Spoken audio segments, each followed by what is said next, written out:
Today I'm going to widen the benchwork and realign the tracks at Echo Canyon on my N-scale layout. Stick around because that's coming right up.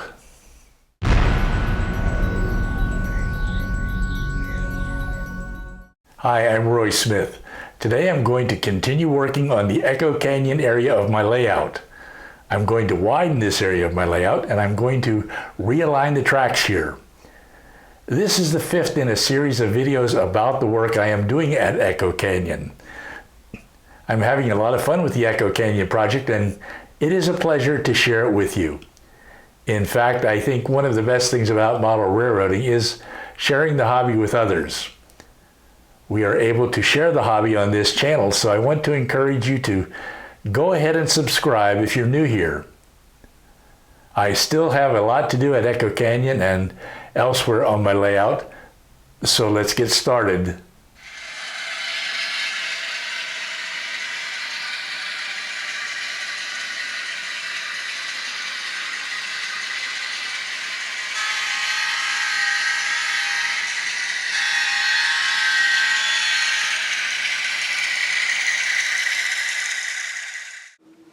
At this point, I haven't widened the layout yet, nor have I realigned the track. I want you to see just how close the inner track is to the retaining wall and Echo Canyon Road. Trains get by without bumping into the retaining wall, but it's a little close for comfort and certainly unrealistic. That's why I have to widen the layout and move the tracks further away from the retaining wall.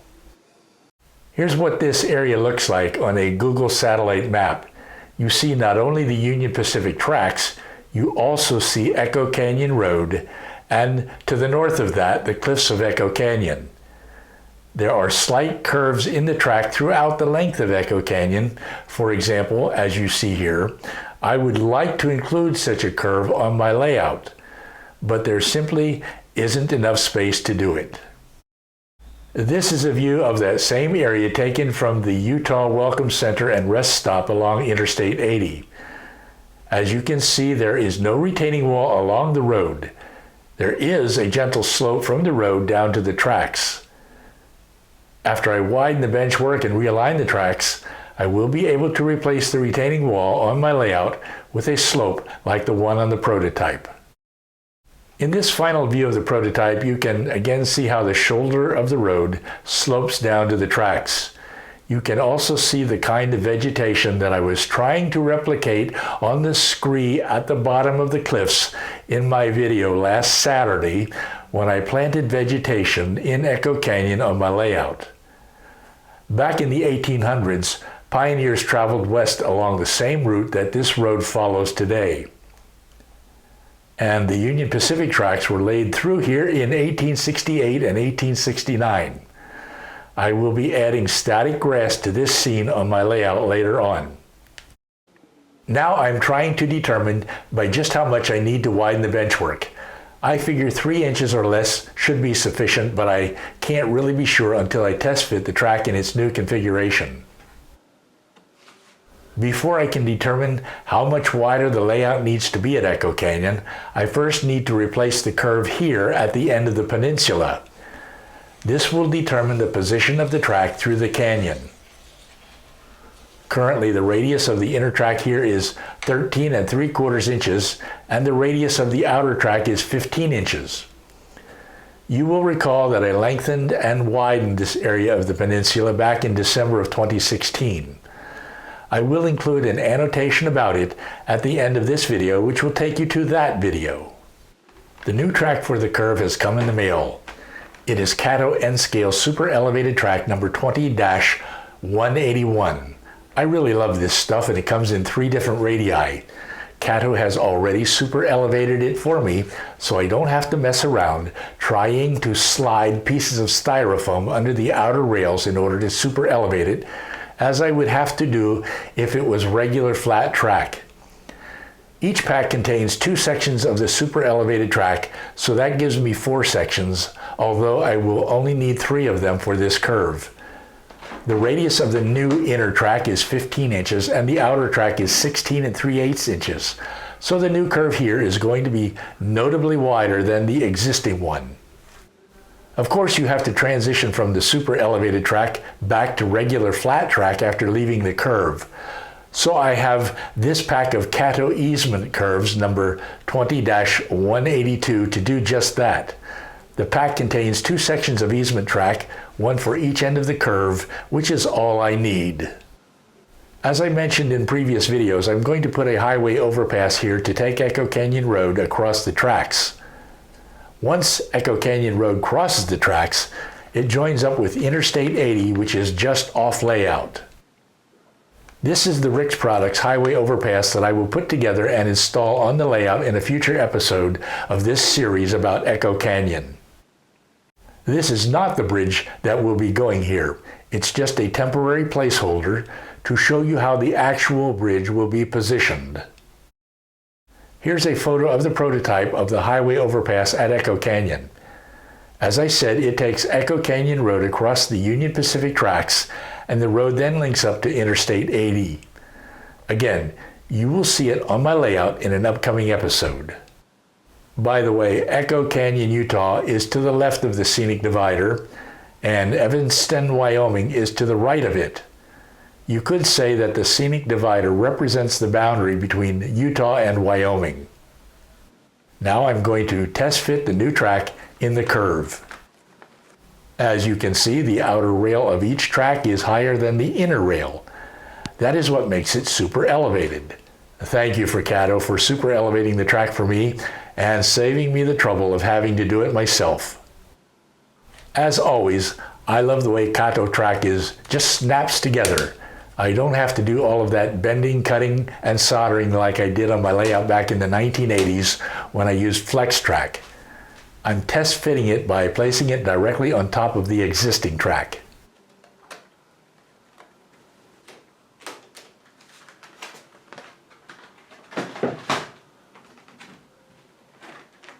Now I'm installing the 2 pieces of transition track, one at each end of the curve.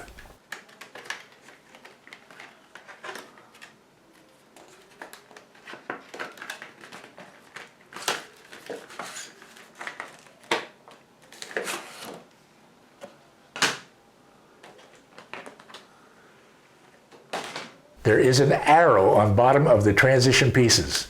This arrow must be pointing in the direction of the super elevated curves when you install it. This is very important. If you don't install it correctly, you will have serious derailment problems. And here it is. You can see that the new track has a wider radius than the existing track. And as you can also see, the curve is now wider than the existing benchwork. I will have to widen the benchwork as I knew I would. Cato Unitrack looks like this underneath. You can see how Cato's unijoiners, which would be called rail joiners on other brands of track, hold the sections of track snugly together. Note the arrow on the transition piece and how it is pointing in the direction of the super elevated track, and how the arrow on the super elevated curve is pointing in the direction of the transition track. This is how the transition pieces must be connected to the super elevated track. At this point, I can begin to remove the existing track at Echo Canyon and on the curve. You can use a utility knife like this to pry it up, but I prefer to use a putty knife.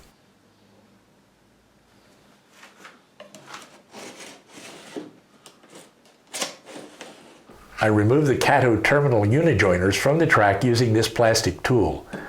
You might refer to these terminal unijoiners as drop feeders because they bring power from the bus wires up to the track. This is what the terminal unijoiners look like after removing them from the track. I will disconnect them from the bus wires under the layout and remove them from the layout. The super elevated curve overhangs the benchwork, as you can see. I will have to widen the benchwork by at least that much. I have reinstalled the track in its new position at Echo Canyon, but I haven't widened the benchwork yet. I now have a lot of space between the road and the tracks. I can replace or cover up the retaining wall with scenery in this space. Then it will look a lot more like the prototype. These before and after photos show you how much wider this space is now, as indicated by the red arrows.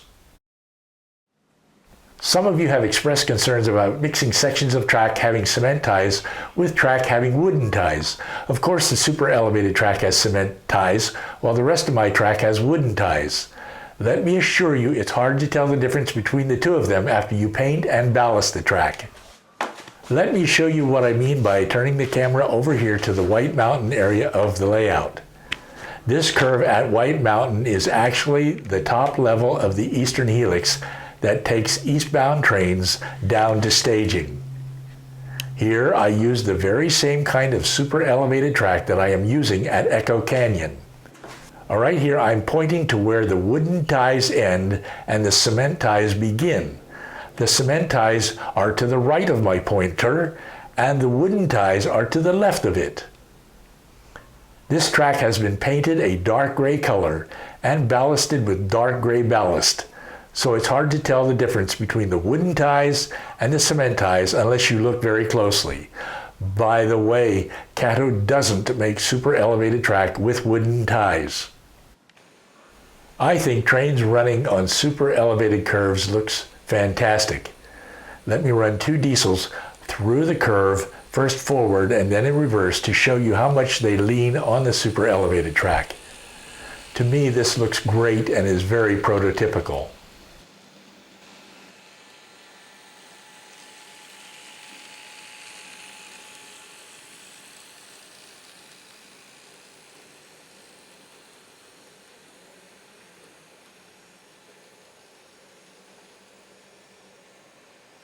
Okay, as you can see, I've widened the layout using a piece of lumber 2 inches wide. I simply cut it and then glued and screwed it to the existing benchwork. As you will see, this 2-inch wide strip of wood will support the new track arrangement here at Echo Canyon. I also installed strips of the same wood along the curve where the new track came very close to the edge of the layout.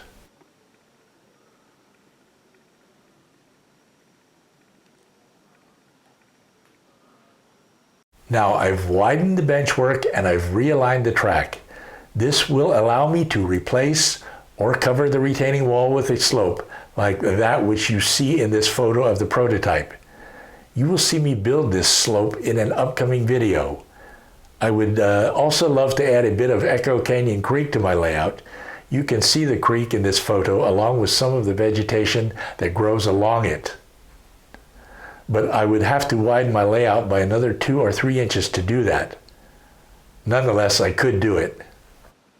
I would still have 30 inches of aisle space between Echo Canyon and the Pocatello staging yard, and that is adequate. So I may just add a bit of the creek and vegetation along the creek to my layout in the future. Well, there you have it. I have widened the benchwork and I have realigned the track at Echo Canyon. I am very pleased with the results. Hopefully I can replace or cover up the retaining wall with scenery in next week's video. I would like to thank you for watching. Be sure to subscribe if this is your first time here, and hit that little bell icon so that you don't miss any of the upcoming episodes on this channel. I try to upload a new video every Saturday morning and more often if I can. Be sure to hit the thumbs up button if you like this video and post any comments you may have down below. I want to mention that I administer a Facebook group called the N-Scale Union Pacific Evanston Subdivision Group. You can visit the group by clicking on the link in the description to this video down below.